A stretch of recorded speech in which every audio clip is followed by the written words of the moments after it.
नमस्ते, सत श्री अकाल, गुड इवनिंग। अच्छे हो ना सब लोग?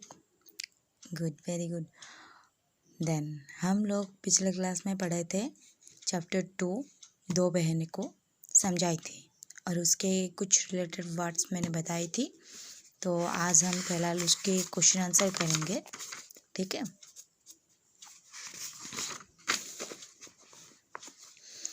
उससे पहले शब्द देख लो। कठिन शब्द चुगली यानी कि झूठी सच्ची शिकायत करना, पैर पटकना यानी कि गुस्सा करना, डिंगे मारना, बढ़ चढ़कर बोलना, धमकाती मतलब डांटती हुई, झिझकते, संकोच करते, दाव चाल, घूर कर देखना, डराना, सब्र धैर्य और धीरज, आदेश हुक्म, खेल खिलाकर हंसना, जोर से हंसना, ठीक है।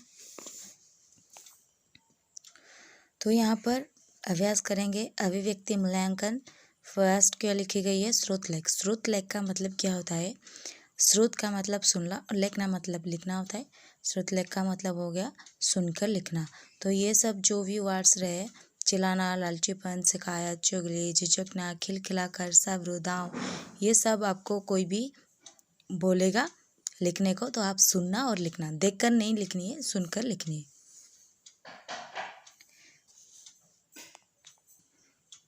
यहाँ पर देखो मौखिक प्रश्न। चलो मौखिक प्रश्न में क्या है? दिया कहाँ जा रही थी? उसके सहेली पिंकी के घर जा रही थी। माँ दिया से प्राची को ले जाने के लिए क्यों कह रही थी? क्योंकि वह घर बैठे बोर हो जाएगी। पिंकी के घर में किस अवसर की पार्टी थी? उसके भाई आयुष की जन्मदिन की पार्टी थी। जन्मदिन पर प्राची को केक किसने दिया? पिंकी की माँ ने केक दिया। यहाँ पर क्या है देखो, सही गलत। सही उत्तर के सामने ठीक का निशान लगाइए। ओके, सही उत्तर के सामने क्या करेंगे? ठीक का निशान लगाएंगे। सही उत्तर के सामने क्या करेंगे? ठीक का निशान लगाइए।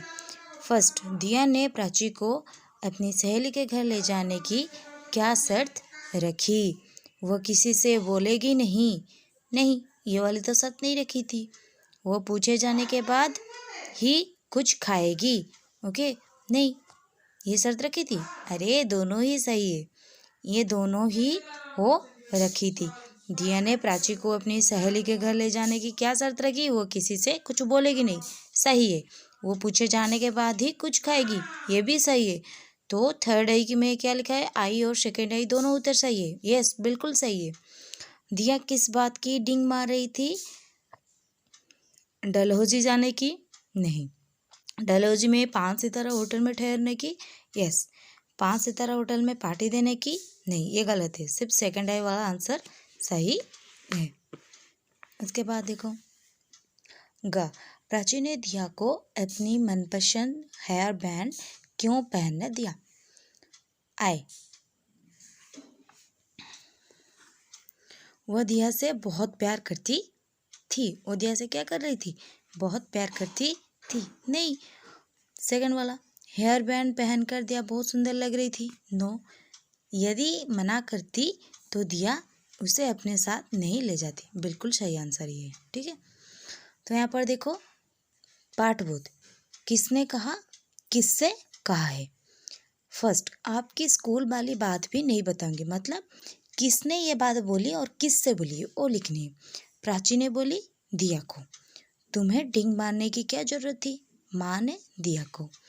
तो थोड़ा सब्र कर लेना, दिया ने बोला प्राची को। देखा, सब खा रहे हैं, तुमने कुछ नहीं लिया। पिंकी के माँ प्राची को। ओके, यहाँ पर देखो 2 नंबर दिए गए प्रश्नों के उत्तर लिखिए। फर्स्ट को, दिया प्राची को अपने साथ क्यों नहीं ले जाना चाह रही थी? दिया प्राची को अपने साथ नहीं ले जाना चाह रही थी क्योंकि वह घर की बात पिंकी के माँ को बोल देती है और लालची भी है, इसीलिए वो अपने साथ नहीं ले जाना चाह रही थी। सेकंड, दिया पिंकी के सामने क्यों डींगे मार रही थी? देखो, दिया पिंकी के सामने डींगे मार के बोली कि जब वह डलहौजी गए थे तो उन सब ने 5 सितारा होटल में ठहरे थे। ओके, ग नंबर। माँ ने प्राची को क्या समझाया? माँ ने प्राची को समझाया कि दूसरों के घर में ज़्यादा नहीं बोलते। कोई तुमसे खाने के लिए पूछे तभी कुछ खाना। कोई कुछ दे तो उस पर झपट नहीं पड़ना चाहिए। प्राची ने केक कैसे खाया?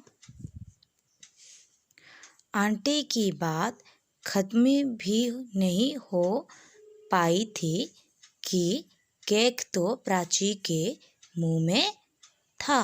ठीक है, वो इतनी जल्दी में वेट कर रही थी कैसे वो केक खाए, तो आंटी की बात खत्म नहीं हुई थी, प्राची ने केक अपने मुंह में डाल दिया।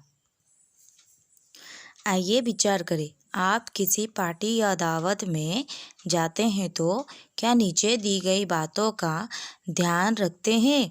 हाँ अथवा नहीं में उत्तर दीजिए। हम जब किसी पार्टी में जाते हैं या फिर किसी दावत में जाते हैं, यानी कि जो फेस्ट होती है वो इसी को दावत बोलते हैं, तो हम किस किस बात का ध्यान रखते हैं उसको बोलेंगे।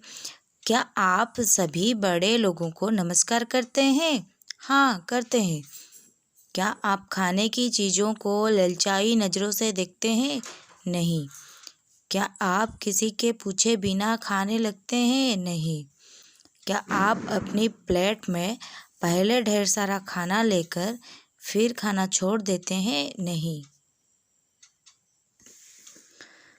भाषा से नीचे दिए गए शब्दों के लिए समान अर्थ वाले शब्द लिखिए। तो नीचे जो भी शब्द दी गई है उसकी हम क्या करेंगे, समान अर्थ वाले शब्द लिखेंगे। समान अर्थ वाले शब्द यानी कि जो शब्द हम सबको दी गई है उस सब का अर्थ जो है वही अर्थ वाले अलग एक शब्द लिखनी है। मेहमान, अतिथि, गुस्सा का क्रोध, जीत, विजय, परेशानी का टेंशन या फिर समस्या दोनों होगा। हिम्मत, साहस, आदेश यानी कि हुक्म या फिर सलाह। देन नीचे दिए गए शब्दों के विलोम शब्द लिखिए। विलोम शब्द यानी कि विपरीत अर्थ शब्द, अर्थात जो शब्द हम सबको दी गई है जैसे जीत, अंदर, मुश्किल, खुशी, इस सारे शब्द के विपरीत अर्थ प्रकाश करने वाले शब्द को हमें लिखनी है। जीत का विपरीत हो जाएगा हार, अंदर का बाहर, मुश्किल आसान, खुशी दुखी, सुंदर असुंदर, भरा खाली। नीचे दिए गए मुहावरे का वाक्यों में प्रयोग कीजिए। डींगे मारना, हमेशा डींगे मारना बुरी बात है। चुगली करना, हमें किसी की भी चुगली करना नहीं चाहिए। ओके, ये हो गया आपका चैप्टर 2 दो बहनों का सारा अभ्यास प्रश्न उत्तर। अगर इसमें कुछ भी डाउट होगा तो पूछ लीजिए कमेंट में। ओके, धन्यवाद, थैंक यू। अगर कोई मेरे चैनल को सब्सक्राइब नहीं किया हो तो प्लीज़ प्लीज़ प्लीज़ जल्दी कर लीजिए। साइड में एक बेल आइकन है उसको दबा देना, लाइक एंड शेयर कर लेना। Tata bye bye, good night.